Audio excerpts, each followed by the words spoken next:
சென்னை பெரும் வெள்ளம் இதில் வந்து வேளச்சேரியில் ஒரு துயர சம்பவம் நடந்திருக்கு. என்ன நடந்தது? அந்த விபத்துக்கு காரணம் என்ன சார்? அந்த விபத்துக்கு காரணம் வந்து அஜாக்கிரதை தான். முதல்ல என்ன நடந்தது?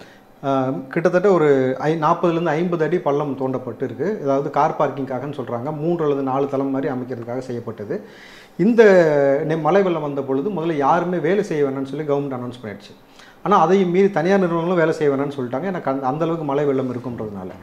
ஆனால் அந்த நிறுவனத்தில் வந்து இருக்கக்கூடிய இன்ஜினியர் வந்து நைட்டு 2 மணிக்கு ஃபோன் பண்ணி தண்ணி உள்ளே வந்துக்கிட்டு இருக்கு, நீ தண்ணி உடனே போய் வெளியேற்றுங்க ஆளுங்களை வச்சு, அப்படி இல்லாட்டி 2.5 கோடி ரூபாய் வந்து எனக்கு நஷ்டம் ஆயிரும்னு சொல்லி கம்பல் பண்ணி இந்த ஜெய்சீலன்னு சொல்லி அந்த அசிஸ்டன்ட் இன்ஜினியரை வந்து வர வச்சிருக்காங்க.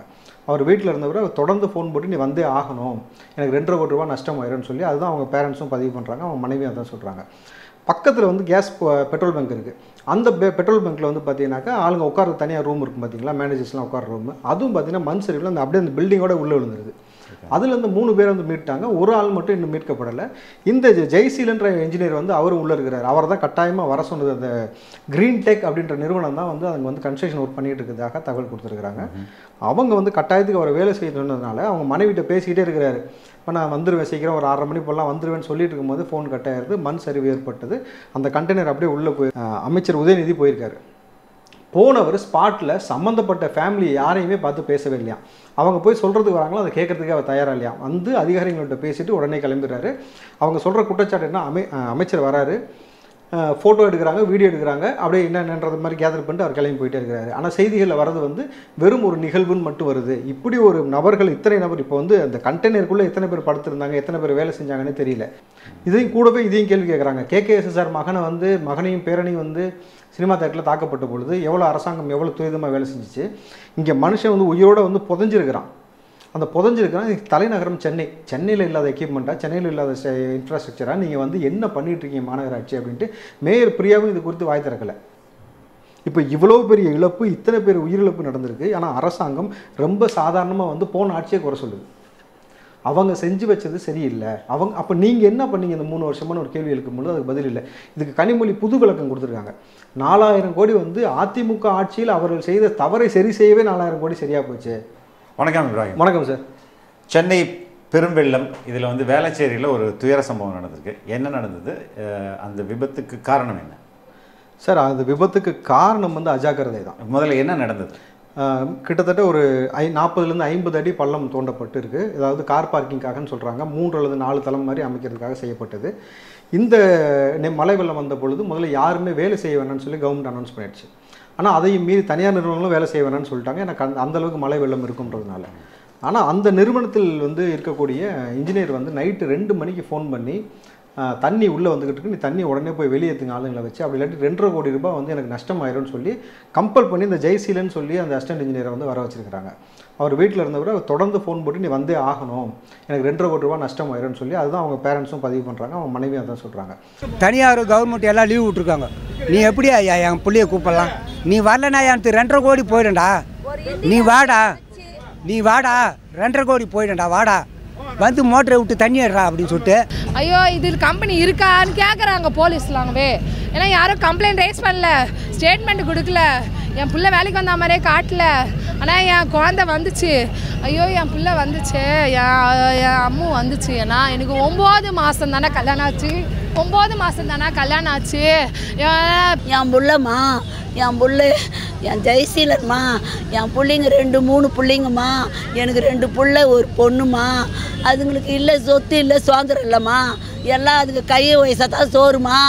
அன்றைக்கி வந்து எந்த தனியார் துறையும் முக்கியமாக கன்ஸ்ட்ரக்ஷன் ஒர்க் பண்ணவே கூடாதுன்னு கவர்மெண்ட் வந்து அலௌன்ஸ் பண்ணியும் கன்ஸ்ட்ரக்ஷன் ஒர்க் எதுவுமே பண்ணக்கூடாதுன்னு சொல்லிட்ட பிறகும் அவங்க இது போல் பண்ணியிருக்காங்க. வந்துட்டு அவரை வலிக்கட்டாயமாக வர வச்சு இப்போ அவர் எங்கே இருக்கிறாரு, உள்ளே இருக்கிறாரு, அவர் எடுக்கிறது பாருங்கள் 3 நாள் ஆச்சு சார். 3 நாளாக இங்கே படுக்கிறது கூட எங்களுக்கு இடம் கிடையாது, எந்த ஃபெசிலிட்டியும் கிடையாது. இது வரைக்கும் மாநகராட்சி சார்பாக எங்களுக்கு வந்து உணவு எதுவுமே தரல, நாங்களே தான் அரேஞ்ச் பண்ணி சாப்பிட்டுக்கிறோம், நாங்களே தான் எங்கன்னா போகிறோம், எங்களுக்கு ஒரு தங்க இடம் கூட தரல, எதுவுமே பண்ணல. அப்போ அவங்க என்ன பண்ணுறாங்க, ஒரு வழி இல்லாமல் போய் வேலை செஞ்சுட்டு இருக்கும்பொழுது நைட்டு வந்து என்ன வேலை பண்ணுறாங்க? பேஸ்மெண்ட் ஒர்க் பண்ணிட்டு இருக்காங்க சார். கிட்டத்தட்ட 4 தளம் கார் பார்க்கிங்காக. சைடு பேஸ்மெண்ட் ஒர்க் பண்ணும்போது சைடில் வந்து ஃபுல்லாக இரும்படிச்சு அது கீழே விழுந்துடாமல் அதை சேஃப் பண்ணிட்டு தானே வந்து உள்ள ஜேசிபி நோண்டுவோம். அப்படி தான் நோண்டணும். ஆனால் என்ன பார்த்தீங்கன்னா கிட்டத்தட்ட ஒரு 3 அடிக்கு வந்து காங்கிரீட் போட்டிருக்காங்க சுற்றிலையும், கீழே சுற்றிலையும் போட்டிருக்காங்க. ஆனால் அதை தாண்டி வந்து பார்த்தீங்கன்னா வெளிப்பார்வைக்கு யாருக்குமே எதுவுமே என்ன ஒர்க் போகுதுன்னு தெரியாத மாதிரி பெரிய பெரிய ஷீட் வச்சு மறைச்சிடுறாங்க. ஸோ ஆக்சுவலாக எவ்வளோ தண்ணி வெளியிலேருந்து உள்ளே வருது, எந்த ஃப்ளோ இருக்குன்றது அவங்களாலுமே உள்ள வேலை செய்யணும் கால்குலேட் பண்ண முடியாத ஒரு சூழல். பக்கத்தில் வந்து கேஸ் பெட்ரோல் பங்க் இருக்குது. அந்த பெட்ரோல் பங்க்கில் வந்து பார்த்தீங்கன்னாக்கா ஆளுங்க உட்கார தனியாக ரூம் இருக்கும் பார்த்தீங்களா, மேனேஜர்ஸ்லாம் உட்கார ரூம். அதுவும் பார்த்தீங்கன்னா மண் சரிவில் அந்த அப்படியே அந்த பில்டிங்கோட உள்ளே விழுந்துருது. அதுலேருந்து 3 பேர் வந்து மீட்டாங்க, ஒரு ஆள் மட்டும் இன்னும் மீட்கப்படலை. இந்த ஜெய்சீலன்ற இன்ஜினியர் வந்து அவரும் உள்ளே இருக்கிறார். அவரை தான் கட்டாயமாக வர சொன்னது. அந்த க்ரீன் டெக் அப்படின்ற நிறுவனம் தான் வந்து அவங்க வந்து கன்ஸ்ட்ரக்ஷன் ஒர்க் பண்ணிட்டு இருக்கிறதாக தகவல் கொடுத்துருக்குறாங்க. அவங்க வந்து கட்டாயத்துக்கு அவரை வேலை செய்ய சொன்னதுனால அவங்க மனைவிட்ட பேசிக்கிட்டே இருக்கிறாரு. இப்போ நான் வந்துடுவேன் சீக்கிரம், ஒரு 6:30 மணி போலாம் வந்துடுவேன்னு சொல்லிட்டு இருக்கும்போது ஃபோன் கட் ஆயிருது. மண் சரிவு ஏற்பட்டது. அந்த கண்டெய்னர் அப்படியே உள்ளே போயிருது. கண்டெய்னர் வந்து அங்கே வந்து வேலை செய்கிறவங்க தங்கறதுக்காக தங்கி வேலை செய்வதுக்காக வச்சிருப்பாங்க அப்படின்ற மாதிரி. ஆமாம் சார், ஷிப்பிங் கண்டெய்னர் ப்ளஸ் வந்து ஒரு ஜேசிபியும் இருக்குது. ஜேசிபிலையும் ஆள் இருந்ததாக சொல்கிறாங்க. ஜேசிபியும் உள்ளே போயிடுச்சு. ஒரு ஜேசிபி கிட்டத்தட்ட முங்குதுன்னா பார்த்துக்கங்களேன் சார், கிட்டத்தட்ட வந்து 50 to 60 அடிக்கு மேலே வந்து உள்ளே போயிடுச்சு.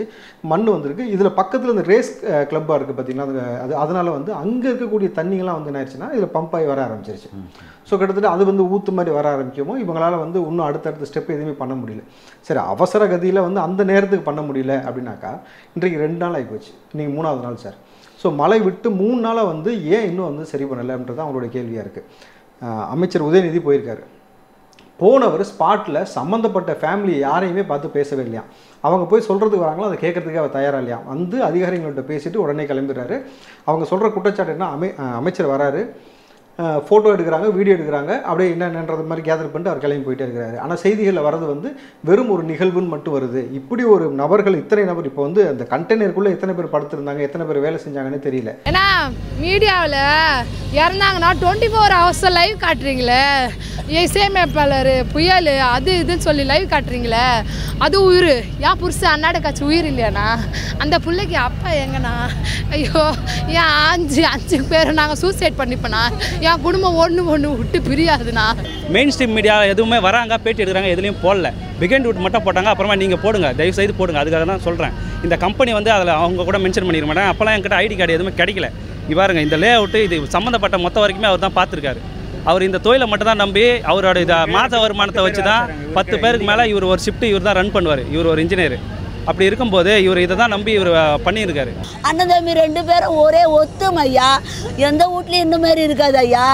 சும்மா பிடிச்சி தள்ளிக்குவானுங்க, விளையாடிக்குவானுங்க. இவன் கேக்கு வெட்டுவான், அவன் கேக்கு வெட்டுவான். நான் நின்று வேடிக்கை பார்ப்பேன். இந்த அம்மா, இந்த ஏயப்பட்ட அம்மா, என் புள்ளைய தூக்கி பாருங்க ஐயா, அவன் ரெட்டி ஐயா. இது மழை விட்டவொடனே இறக்கி ஆரம்பிச்சிருவோம். உங்களுக்கு வந்து ஒரு நாள் ரிசல்ட் தெரிஞ்சிடும். நாங்கள் இப்போ 2 நாள் ஆயிடுச்சு, ஒரு மோட்ரு கூட வரல. அதுக்கப்புறம் இவர் சுகாதாரத்துறை அமைச்சர் அவர் சுப்பிரமணியம், அப்புறம் இவர் ஏவா வேலு, இது போல் எல்லாரும் வராங்க, நல்லா பேட்டி கொடுக்குறாங்க, நல்லா பேசுகிறாங்க, போயிடறாங்க. அட்டனன்ஸ் போட்டாங்க, அவங்க போயிடறாங்க. இதே தான் உதயநிதியும் வராரு. அவங்க அரசாங்க உயிர்கிட்டே பேசிட்டு அவரே போயிடுறாரு. இப்போ நாங்கள் சொல்ல வரத அவர் கேட்கவே இல்லை. என்ன பண்ணுறாங்கன்னா எதுவுமே கேட்கவே இல்லை. ஸோ மழைக்காக வந்து எல்லாருமே மழை பெஞ்சிட்டனால கண்டெய்னருக்குள்ளே தான் உட்காந்துருப்பாங்க. ஆப்வியஸ்லி கண்டெய்னரோட போனதுனால எத்தனை ஹிந்திக்காரங்க இருந்தாங்க, எவ்வளோ பேர் வேலை செஞ்சாங்கன்னு தெரியல. அதுக்கடுத்து பார்த்தீங்கன்னா ஏவா வேலு கிட்டத்தட்ட 3 முறை அந்த இடத்துக்கு வந்திருக்காரு. எதுக்காக அவர் எதுக்காக வந்திருக்கான்றது அவர்கிட்ட தான் சார் கேட்கணும். ஏன்னா மீட்பு பணியை பார்க்கறதுக்கு வந்திருக்காங்களா, அந்த சம்பவம் நடந்த இடத்திற்கு வந்து பார்த்துருக்கிறாரு. ஆனால் அவரும் யாரையும் மக்களை சந்தித்து பேசவும் இல்லை, வரவும் இல்லை. அதுக்கப்புறம் மாசு வந்திருக்கிறாரு. அவரும் வந்து பார்த்தீங்கன்னாக்கா மக்களை, அந்த பாதிக்கப்பட்ட நபர்களை சந்திச்சா எதுவுமே பேசலை. மேயர் பிரியாட்டேன்னு சொல்கிறாங்களா, மேயர் பிரியா என்ன சொல்கிறாங்கன்னா, எங்கள்கிட்ட வந்து கிட்டத்தட்ட 50 மோட்டருக்கு மேலே இருக்குது. இந்த மழை விட்ட உடனே வந்து பார்த்தீங்கன்னா ஒரே நாளில் கிட்டத்தட்ட வந்து மிஞ்சி போனால் ஒரு 12 மணி நேரத்துக்குள்ள தண்ணியை வெளியேற்றிட்டு அவங்களை தூக்கிடுவோம் அப்படின்ற மாதிரி சொல்லியிருக்காங்க. ஆனால் கிட்டத்தட்ட பார்த்தீங்கன்னா 2 நாள் தாண்டி நீங்கள் 3வது நாள் சார் ஒரு டிராக்டரை வச்சு வயலில் எப்படி வயக்காட்டில் தண்ணி எடுப்பாங்க ஒரு கிணத்துல இருந்து, அந்த மாதிரியானது தான் போயிட்டு இருக்குன்னு சொல்லி அந்த ஃபேமிலி மெம்பர்ஸே குற்றம் சாட்டுறாங்க. சார், இந்த மோட்டர் போட்டால் ஒரு கிணறு 15 கஜம்னு சொல்லுவாங்க, அதை இறக்கிறதுக்கு 1.5 நாள் ஆகும். இது எப்படி இருந்தாலும் 40 கஜத்துக்கு தண்ணி இங்கே இருக்குது சார். 40 கிணறுக்கு சமமான தண்ணி இருக்குது. ஒரு கிணத்தை இறக்கிற தண்ணியை போட்டால் அப்போ இவங்க என்ன பண்ணுவாங்க, ஒரு 13 நாள் இறப்பாங்களா இதை, இல்லை 1 வாரம் இறப்பாங்களா? 1 வாரம் இறச்சிட்டு யாருக்கு இவங்க என்ன பண்ண போகிறாங்க சார்? ஒரு கேணியை வந்து இந்த மாதிரி வந்து இந்த மோட்டரை போட்டு இந்த டிராக்டரை வச்சு எடுத்தாங்கன்னா 1 நாள் ஆகும். அப்போது அது இப்போ இருக்கிறது வந்து 50 to 60 அடி ஆழம். அந்த எவ்வளோ அகலம் இருக்கும் கிட்டத்தட்ட பார்த்தீங்கன்னா சார், அது பார்த்தாக்கா ஒரு 5 கிரவுண்ட்லேருந்து அவ்வளோ பெரிய ஏரியா, அவ்வளோ பெரிய ஏரியா சார். அதுக்கு மேலே தான் தெரியுது. ஸோ அவங்க என்ன சொல்கிறாங்கன்னா இந்த டெப்த்துக்கு இந்த தண்ணிக்கு கிட்டத்தட்ட 13 நாள் ஆகும் இந்த இவங்க எடுக்கிற ஸ்ட்ரக்சர் படி எடுத்தாங்கனாக்கா. அப்போது ஒரு அமைச்சருடைய மகனோ அல்லது வந்து ஒரு முக்கியமான பணக்காரனோ யாராவது விழுந்திருந்தால் இப்படியா செய்வீங்க? இதையும் கூடவே இதையும் கேள்வி கேட்குறாங்க. KKSSR மகனையும் பேரனையும் வந்து சினிமா தேட்டரில் தாக்கப்பட்ட பொழுது எவ்வளோ அரசாங்கம் எவ்வளோ துரிதமாக வேலை செஞ்சிச்சு. இங்கே மனுஷன் வந்து உயிரோடு வந்து புதஞ்சிருக்கிறான். அந்த புதஞ்சிருக்கிறான் தலைநகரம் சென்னையில் இல்லாத எக்யூப்மெண்ட்டாக, சென்னையில் இல்லாத இன்ஃப்ராஸ்ட்ரக்சராக நீங்கள் வந்து என்ன பண்ணிட்டு இருக்கீங்க மாநகராட்சி அப்படின்ட்டு மேயர் பிரியாவும் இது குறித்து வாய் திறக்கலை. என் மாமனார் மாமியார் என் நாத்தனார் என் மச்சினை எல்லாம் போக்கிசோண்ணா, என் வீட்டுக்காரர் அப்படி கவனிப்பாங்கண்ணா, நாங்கள் எல்லாம் இந்த தண்ணியில் குச்சி செத்துருவோண்ணா. நீங்கள் இப்போ எடுக்கலன்னு வச்சுக்கோ உயிரோடா, மறுநாள் 5 பேர் அந்த குடும்பத்தில் சேர்ந்தவங்க செத்துட்டாங்கன்னு நீங்கள் நியூஸ் வரும். அப்போவாச்சும் வருவீங்களா இல்லை செலிப்ரிட்டிக்காக போயிடுவீங்களா? செலிப்ரிட்டியாக போயிடுவீங்களா சொல்லுங்களேன். அப்போ எல்லாருக்குமே என்ன ஒரு பிரச்சனையாக இருக்குன்னா, இது யாருடைய கம்பெனி? கன்ஸ்ட்ரக்ஷன் வந்து யாருடைய எந்தவித வழக்கும் பதிவு பண்ணல, எந்த வழக்கும் பதிவு பண்ணலை. அதாவது சார் அவங்க பெற்றோர் கதறாங்களே, அவங்களவே அடித்து திரட்டி விட்டுருக்காங்க. அங்கேருந்து திரட்டி விட்டு ஏதோ ஒரு பிரிட்ஜு சொன்னாங்க, அந்த பிரிட்ஜுக்கிட்ட தான் போய் நாங்கள் ஒரு நாள் முழுக்க அங்கே தங்கி இருந்துட்டு திருப்பி இங்கே வந்தோம். இந்த சம்பவம் கேள்விப்பட்டு இதில் மாட்டிக்கிட்ட ஒரு இன்ஜினியர் பேரும் ஜெயசீலன், அவருடைய மச்சான் அவர் பேரும் ஜெயசீலன். அவர் தான் சொல்கிறார், நாங்கள் வெளியிலேருந்து இந்த சம்பவம் கேள்விப்பட்டு வந்தோம், எங்களுக்கு இது வரைக்கும் அங்கே தங்கிறதுக்கு ஒரு கொட்டாய் கிடையாது, ஒன்றும் கிடையாது, ஒரு பாத்ரூம் போகிறது எதுவும் கிடையாது, நாங்கள் கதறிக்கிட்டு கிடக்கிறோம். அரசாங்கம் எந்த ஒரு நடவடிக்கையும் செய்யலை, இது வரைக்கும் செய்யாமல் ரொம்ப மேற்போக்காக வந்து வேடிக்கை பார்த்துட்டு இருக்காங்க. அவங்க வந்து இந்த செய்தியை கூட இது வரைக்கும் வந்து எத்தனையோ ஊடகங்கள் வந்து எடுத்துகிட்டு போயிடுச்சு. ஆனால் எந்த ஊடகமும் பகிரங்கமாக இப்படி வந்து அமைச்சர்கள் வந்தாங்க எங்கள்கிட்ட பேசவே இல்லை, இவ்வளோ நாளாக வந்து இவ்வளோ டிலே பண்ணுறாங்க, மெத்தனை போக்காக செயல்படுறாங்கன்ற எந்த பதிவு பண்ணுறாங்க. இப்போ வரைக்கும் இதை மூடி மறைக்கிறாங்க. இப்போ கவர்மெண்ட்டுக்கு தெரியும் சார், அவங்களுக்கு வெளிப்பட தெரியும் இது உள்ள எவ்வளோ பேர் இருந்தால் எங்கே இருந்தானு. இது உள்ள தங்கி இந்த லேபர் எல்லாரும் ஒன்றையுமே இங்கேருந்து ஒழிச்சு இருக்காங்க. அங்கே ஆல்ரெடி ரூமில் வந்து வட மாநில தொழிலாளர் இருந்திருக்காங்க, இது உள்ள ஈடுபடுறவங்க கொஞ்சம் பேர் உள்ளே வேலை செஞ்சுக்கிறாங்க. அது எத்தனை பேருன்னு தெரியாது. இங்கே இருந்தவங்களை ஆனால் எங்கே தகவல் கொடுத்துட போகிறாங்கன்னு உடனடியாக இங்கேருந்து அவங்கள வந்து மறைச்சிருக்கிறாங்க, வேறு இடத்துக்கு அமைச்சிருக்காங்க. நாங்கள் வந்து இங்கே பார்க்கும்போது இங்கே ஒரு அடையாளமே இல்லை, இங்கே எதுவுமே இல்லை இப்போ வரைக்கும். போலீஸ் வந்து போலீஸ் ஹெல்ப் பண்ணுறாங்க தான், நான் தப்பாக சொல்ல. ஆனால் எங்களால் எவ்வளோ தான் பண்ண முடியும், இதுக்கு மேலே அவங்க தான் பண்ணணும், இதுக்கு மேலே அரசாங்கம் தான் பண்ணணும். 3 நாள் ஒரு டெக்னாலஜியும் இல்லையா சார்? 3 நாளாவா சார்? எங்களால் எட்டுமை வச்சு அழுவுறதுக்கு கூட இல்லாத பண்ணால் எப்படி சார்? பொதுஜனம் சார், நாங்கள் பொது ஜனங்களாம் எப்படி இதே தானே? இதில் யாரும் வேறு யாருன்னா நீங்கள் அதான் முக்கியமான ஆள் விழுந்தால் தான் அது போல பண்ணணுமா, காப்பாற்றணுமா? உதயநிதி ஸ்டாலின் பேச வந்தவர் மேலேயும் தாக்குதல். ஆமாம், உதயநிதிகிட்ட பேச வந்த நபர்கிட்ட வந்து அவர் கேட்ட கேள்வி என்னன்னா, சார் 4000 கோடி என்னாச்சு, ஏன் அந்த அளவுக்கு வந்து சென்னை முழுக்க முங்கிருச்சுன்னு சொன்னோன்னே அவர் இழுத்துட்டு போய் அடிச்சிருக்காங்க. அடித்து அவருடைய ஃபோன் நம்பரு அட்ரஸ்லாம் வாங்கி எடுத்து அனுப்பிச்சிருக்காங்க. மீண்டும் வந்து அவருக்கு என்ன நிலைமை ஏற்படும்ன்றதும் இப்போ தெரியல. அதே மாதிரி நேற்று பாருங்கள் சார், உதயநிதி வந்து ஒரு இடத்துக்கு ஆய்வுக்காக போகிறாரு, கூட மாசு வராரு, இந்த பக்கம் பார்த்தீங்கன்னா கே நேரு வராரு. ஒரு லேடி அவங்க டீச்சர் அவங்க சொல்கிறாங்க, சார் வந்து எவ்வளோ தண்ணி போயிட்டு இருக்கு, நாங்கள் தொடர்ந்து நீங்கள் ஃபோன் நம்பர் கொடுத்து ஃபோன் பண்ணுங்கன்னு சொல்கிறீங்க, நெட்வொர்க்கே இல்லை, யாருக்கு நாங்கள் ஃபோன் பண்ணுவோம்? அப்படி பார்த்தா 4 பேர் தான் இருக்குது, 4 நம்பர் கொடுத்துருக்கீங்க, சென்னை முழுக்க இருந்து ஃபோன் வருது. ஸோ வந்து நீங்கள் வந்து உடனே வந்து தண்ணி வெளியேற்ற முடியாது, ஆனால் உங்களால் ஃபுட்டு கொடுத்துருக்க முடியும்ல. ஏன் எங்களை யாருக்குமே வந்து ஃபுட்டு கொடுக்கல, குடிக்க தண்ணி கொடுக்கல, பாம்பு தேள் பூரா எல்லாம் ஓடிட்டு கிடக்கு, நாங்கள் என்ன பண்ணோம் அப்படின்னு சொல்லிட்டு இருக்காங்க. அப்போ வந்து அது உதயநிதி வந்து கேட்கக்கூட வந்து கவனம் செலுத்தாத போது அவர் என்ன சொல்கிறாங்க, ஒரு செகண்ட் அவங்க சொல்கிறாங்க, ஜஸ்ட் 1 செகண்ட் ப்ளீஸ் லிசன் மீன்றாங்க. கே நேரு உடனே உள்ள வந்து அவ்வளோ நேரம் வெயிட் பண்ண முடியாது, அவ்வளோ நேரம் நீங்கள் சொல்கிறது பேச கேட்க முடியாதுன்னு சொல்லி கூப்பிட்டு போகிறாரு. அப்போ ஒரு நொடி கூட வந்து உங்களால் காது கொடுத்து கேட்க முடியலன்னா எதுக்காக வந்தீங்க களத்துக்கு? அப்போ வீடியோ எடுக்க ஃபோட்டோ எடுக்க தானே உள்ளபடியே சார். நீங்கள் வந்து இது வரைக்கும் போய் ஆய்வு பண்ண இடத்துல சம்மந்தப்பட்ட பாதிக்கப்பட்ட மக்களை பார்த்து பேசினாங்களான்னா இது வரைக்கும் பேசலை. அப்போ வெளியில் வந்து எங்கள் ஆட்சி நல்ல ஆட்சி, 4000 ரூபாய்க்கு நாங்கள் செஞ்சது எல்லாமே வந்து துரித நடவடிக்கை. அதான் எல்லா ஊடகங்களையும் திடீர்னு வந்து வெள்ளெல்லாம் வடிஞ்சிச்சு, இங்கே பாருங்கள் மேடாக இருக்குது, இங்கே பாருங்கள் வந்து எல்லாம் இருக்குன்னு அப்படின்றதே காட்டுறாங்களே, அதுவும் ஓரளவுக்கு உண்மை தானே? அதான் ஒரு உண்மையும் கிடையாது சார். எல்லாமே வந்து ஏன் அப்படி சொல்ல போடுறாங்கன்றது வந்து இப்போ ஒரு கேள்வியாக இருக்குல்ல சார். சம்மந்தப்பட்ட மக்கள் வந்து அதனால தான் வந்து பார்த்தீங்கன்னா அவங்க கையில் பேட்டரி இருக்கிற வரைக்கும் எல்லோருமே வீடியோ எடுத்து அனுப்புகிறாங்க. ஒட்டுமொத்த ஏரியாவும் நீங்கள் வந்து முதல்ல வீடாக மாற்றிட்டீங்க. இது வரைக்கும் பார்த்தீங்கன்னா 4000 கோடி செலவு பண்ணேன்னு சொல்கிறீங்க. போன ஆட்சியில் நடந்த அந்த அவலத்தை தான் வந்து இப்போ முதல்வர் வந்து பேசுகிறார். இந்த ஆட்சியில் வந்து இவ்வளோ அவலம் நடந்திருக்குன்னு சொன்னதுக்கு இதுக்கு யாரும் பேசலை சார். நம்ம வீட்டு வரி கட்டியிருக்கோம், தண்ணி வரி, ரோடு டேக்ஸ், என்னென்ன டேக்ஸ் இருக்கோ ஒட்டு மொத்தமாக கட்டியிருக்கோம். ஆனால் எத்தனை உயிரிழப்பு, 17 உயிரிழப்பு நடந்திருக்கு சார் இது வரைக்கும். எத்தனை ஸ்விக்கி சொமாட்டோ நபர்கள் வந்து எத்தனை பேர் கீழே விழுந்து அவங்க தண்ணியில் வந்து குண்டு குழியமாக ரோடுன்றதுனால விழுந்து அவங்க மொபைல் போச்சு, அவங்க வாழ்வாதாரமே அந்த ஒரு மொபைல் தான், அதை அவங்க திரும்பி வாங்க முடியாது.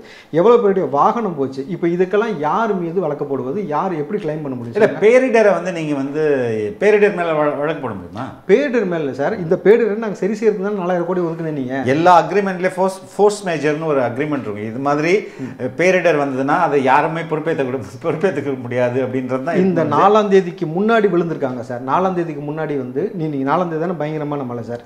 அதுக்கு முன்னாடி ஏற்பட்ட மழையில் 4 பேர் இறந்துருக்காங்க. வெஸ்ட் மாம்பலத்தில் ஒரு பையன் கரண்ட் ஷாக் அடிச்சு இறந்துருக்காங்க. 4 பேர் இறந்துருக்காங்க. அந்த உயிரிழப்புக்கு அரசாங்கம் என்ன சொல்ல முடியுது? அதுக்கு முன்னாடி பார்த்தீங்கன்னா நீங்கள் ஸ்விக்கி சொமேட்டோ இன்னும் பதிவோடு இருக்குது. அவன் கீழே விழுகிறான், மொபைல் ஒன்று சேர்ந்து தண்ணியில் நினைஞ்சு போகுது, அவனுக்கு யார் இழப்பீடு தர்றது? அதுக்கு முன்னாடி சேதம் அடைஞ்ச வாகனங்களுக்கு யார் இழப்பீடு எடுத்து, யார் மேலே கேஸ் போடலாம், யார் கொடுப்பாங்க?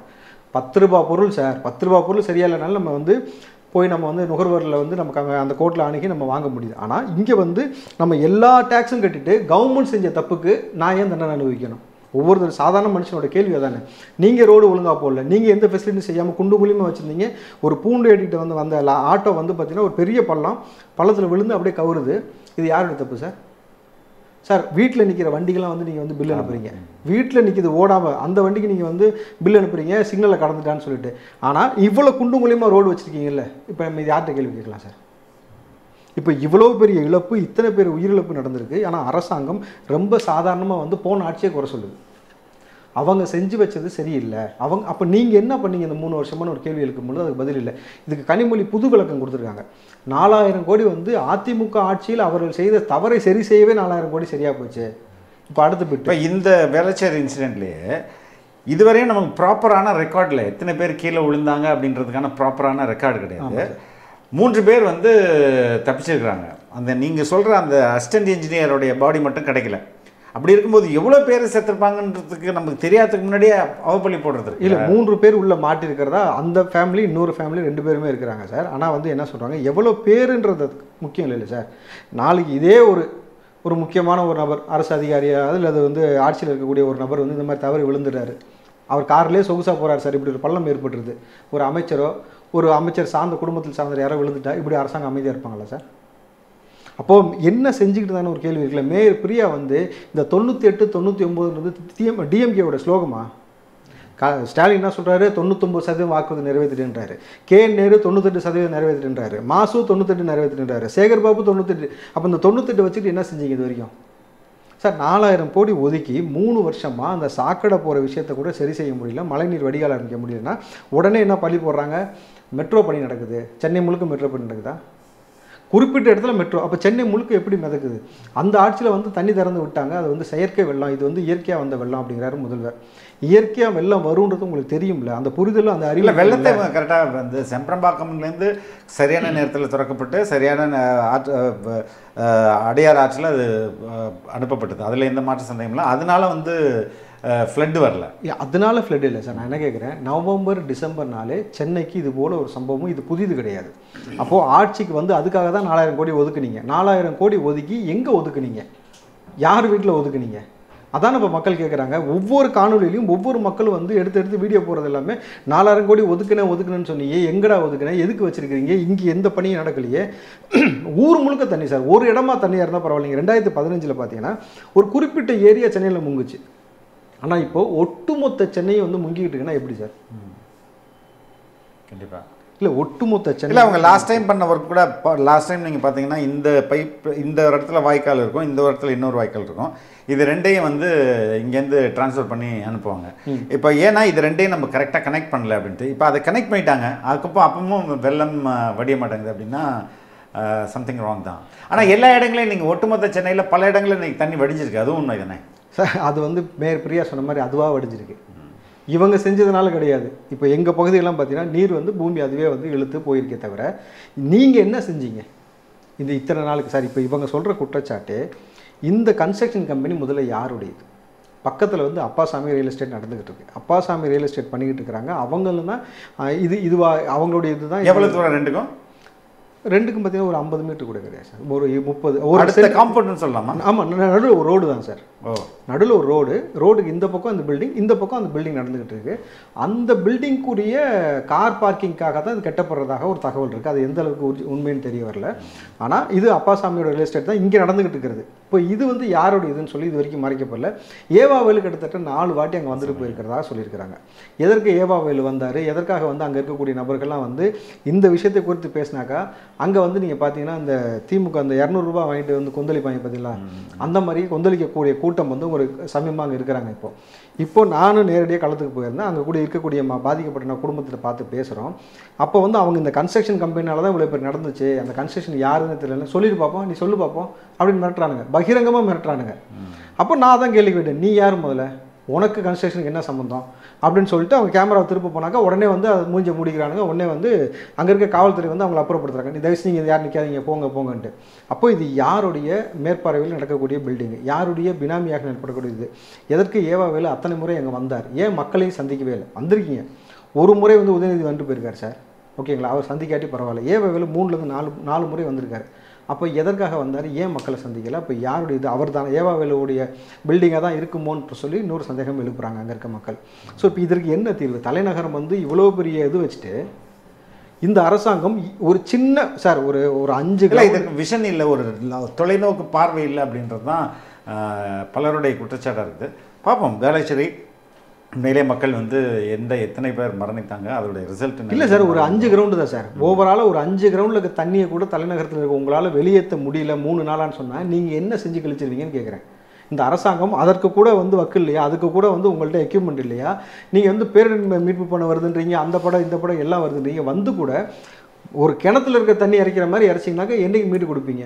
அப்போ மக்கள் மீது உங்களுக்கு என்ன அக்கறை இருக்குது? அந்த கேள்வி தான் எழுப்பப்படுது. கண்டிப்பாக. அப்போ ஒட்டுமொத்த சமூகம் வந்து நீங்கள் பாதிக்கப்பட்டிருக்கு. இப்போ இதுக்கெல்லாம் யார் இழப்பீடு கொடுப்பாங்க சார்? இப்போ காருக்கு இன்சூரன்ஸ் பண்ணி வச்சுருக்கீங்க, ரைட், ஓகே, காருக்காரன் கொடுத்துட்றான். வீட்டில் இவ்வளோ பொருள் போச்சே, அரசாங்கம் கொடுக்குமா?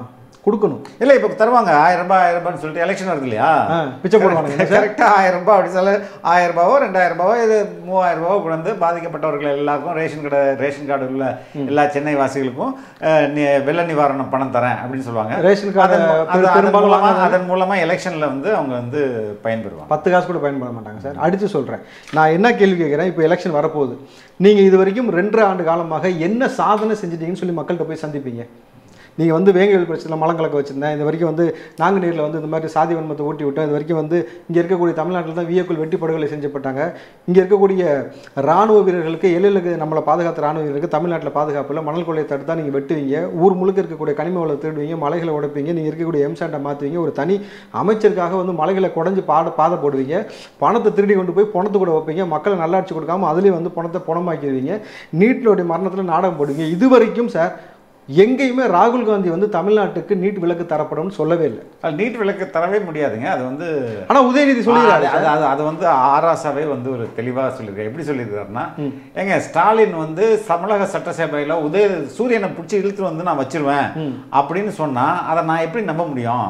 அது எப்படி பண்ண முடியாதோ அதே மாதிரி தான் எந்த வாய்ப்பும் இல்லை நீட்டிலேருந்து விலக்கு பெறுவதற்கு அப்படின்னு சொல்லிட்டாரு. எனவே இது அரசியல் கட்சிகள் எல்லாமே மக்களை ஏமாற்றுவது தான் முயற்சி பாருங்க. இல்லை சார், ராகுல் காந்தி சொன்னதா வந்து அவர் மீது பொய்யான ஒரு பிரச்சாரம் பண்ணுறீங்க. ஏற்கனவே நீங்கள் சனாதன மேட்டர் எடுத்து தான் இன்னைக்கு வந்து 3 சனாதனம்லாம் இவர் பேசுனது இந்த நேரத்தில் பெருசாக எடுப்பட்டு. சரி சார், ஆனால் நான் வந்து ராகுல் காந்தி இப்படி ஒரு வாக்குறுதி கொடுத்தாருன்னு சொல்கிறீங்க, நாளைக்கு வந்து இந்தியா கூட்டணி ஜெயிச்சிருது, ராகுல் காந்தி இந்த நீட்டு விலைக்கிடுவாரா? அவர் தான் வாக்குறுதியை கொடுக்கலன்னு. இதுக்கு ஏன் அழகிரியும் சேர்ந்து அமைதியாக இருக்காரு? ஏன் அவர் கையெழுத்து போட்டு கொடுத்தாருன்னு ஒரு கேள்வி இருக்குல்ல.